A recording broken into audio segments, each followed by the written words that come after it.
తిరుపతి జిల్లా కోట మండలంలోని కోట నెల్లూరుపల్లి కొత్తపాలెం గ్రామ పంచాయతీలలో తహసీల్దార్ కటారి జయజయరావు ఆధ్వర్యంలో గ్రామ సభ నిర్వహించారు.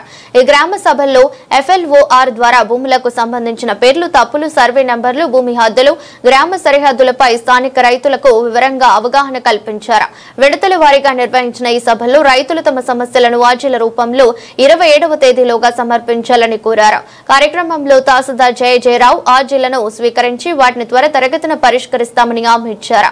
ఈ కార్యక్రమంలో సర్పంచ్ ఇండ్ల వెంకట రమణమ్మ, టీడీపీ నాయకులు షేక్ జలీల్ అహ్మద్, ఎంపీటీసీ సభ్యులు దారా సురేష్, షేక్ సంషుద్దీన్, నాయకులు తిరుమల శెట్టి కోటేశ్వరరావు, నౌషాద్ బాషా, సిద్దపరెడ్డి పోలమ్మ, ఆర్ఐ ప్రసాద్, వీఆర్ఓలు సిబ్బంది పాల్గొన్నారు. అయితే కోట పంచాయతీ కార్యాలయం వద్ద జరిగిన గ్రామ సభకు రైతులెవరూ హాజరు కాకపోవడం గమనార్హం. రీసర్వే అనేది ఏ ప్రభుత్వం చేపట్టినా మనం అభినందించాల్సిన విషయం, కానీ అందులో కొన్ని తప్పిదాలు దొరినాయి. ఏంటంటే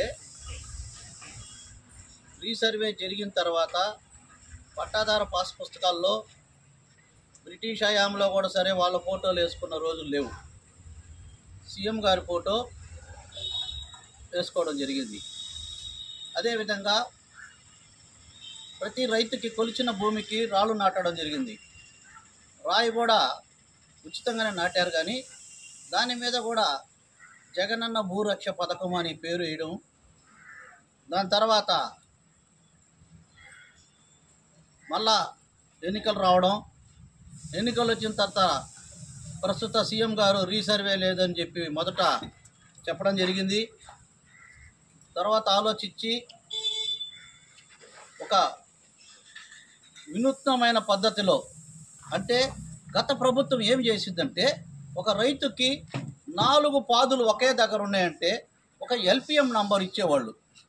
ఎల్పిఎం నంబర్ అంటే ల్యాండ్ పార్సిల్ మ్యాప్. అది పాత పదమే. అది కమతం వారి భూ కమతం వారి పటము. కమతం వారి అంటే ఒక రైతుకి ఒక గ్రామంలో ఎక్కడెక్కడ భూములు ఉన్నాయి అవన్నీ రాసి కరణాలు పెట్టుకునేవాళ్ళు. కమతం వారి రికార్డుని మెయింటైన్ చేసేవాళ్ళు. ఆ విధంగా ఒక కమతం వారి పటాం ఇచ్చి దానికి ఒక నంబర్ ఇచ్చి ఎఫ్ఎంబి బేస్లో దాన్ని పెట్టేదానికి గత ప్రభుత్వము పెట్టింది. కానీ ఇప్పుడు ఏంటంటే అట్లా కాకుండా ప్రతి భిన్నాన్ని కొలవండి, ప్రతి భిన్నానికి ఒక ఎల్పిఎం అండి అని చెప్పి ప్రభుత్వం చెప్పింది. దాన్ని పద్ధతి మార్చి మళ్ళా దాన్ని రీసర్వే జరిగిపోతుంది. ఇప్పుడు రీసర్వేలో పక్కాగా ప్రతి భిన్నాన్ని సర్వే చేయడం జరుగుతుంది. సర్వే చేయడమే కాకుండా పట్టాదార పాస్ పుస్తకాలు ఇప్పుడు ఏదైతే రైతులకి మనము రిజిస్ట్రేషన్ చేసుకున్నప్పుడు ఏ విధంగా ఇస్తున్నామో ఆ విధంగా రాజముద్రతో పట్టాదార పాస్ పుస్తకాలు ప్రింట్ అయ్యి గత గవర్నమెంట్లో జరిగిన రీసర్వే గ్రామాలకు కూడా ఇప్పుడు పాస్ పుస్తకాలు ఇవ్వడం జరుగుతుంది. అవి కూడా మన ఆఫీస్కి వచ్చి ఉన్నాయి. అవన్నీ వెరిఫై చేస్తూ ఉన్నాం. అవి కూడా తొందరలో ఇస్తాం. సర్వే జరగక ముందు ఫ్రీ రీసర్వే అని చెప్పి జరపండి అన్నారు. ఫ్రీ రీసర్వే అంటే రీసర్వేకి ముందు భూమి మీదకు పోండి. విఆర్ఓ విలేజ్ సర్వేర్ భూమి మీదకు పోయి ఆ భూమి మీద ఎవరున్నారు, రికార్డు పరంగా ఉన్న సురేషే ఉన్నాడా లేదా ఇంకొక అంకయ్య ఉన్నాడా, అంకయ్య అని ఆయన ఉంటే నీకే విధంగా సంక్రమించింది, నీ దగ్గర ఏమున్నాయి కాగితాలు ఇయ్య అని చెప్పి తీసుకొని ఆ అంకయ్య పేరుని మార్పు చేసేసే విధంగా మాకు 2 పద్ధతులు ఉంటాయి. వెబ్లాండ్ అనేది ఒకటి ఉంది, ఎఫ్పిఓఎల్ఆర్ అని ఒకటి ఉంది. కొన్ని డాక్యుమెంట్స్ ఇందాక ఒక అతను తెచ్చాడు, 1978 డాక్యుమెంట్ తెచ్చాడు. 1978 డాక్యుమెంట్ సచివాలయంలో పాస్ పుస్తకం పెట్టాలంటే తీసుకోదు. అటువంటివన్నీ ఎఫ్పిఓఎల్ఆర్లో చేసుకోవచ్చు. అటువంటి పాత డాక్యుమెంట్లు ఏదన్నా ఉంటే ఇస్తే దాన్ని మేము ఎఫ్పిఓఎల్ఆర్లో పెట్టి ఆ రైతుకి న్యాయం చేయగలమని తెలియపరుస్తున్నాం. అదేవిధంగా కొంతమంది రైతులు చనిపోయి ఉన్నారు. వాళ్ళు మా నాయన చనిపోయాడు అని చెప్పి పక్కన పెట్టుకొని ఉన్నారు అంతే. అది వాళ్ళ భార్య పేరుతోనో బిడ్డల పేరుతోనో మార్పు చేసుకోవాలా. అటువంటి ఏదన్నా ఉన్నా కూడా ఇచ్చినా మేము ఈ రీసర్వే వచ్చే లోపల మార్పు చేస్తాము. అవన్నీ కూడా అప్డేట్ అయిపోతాయి.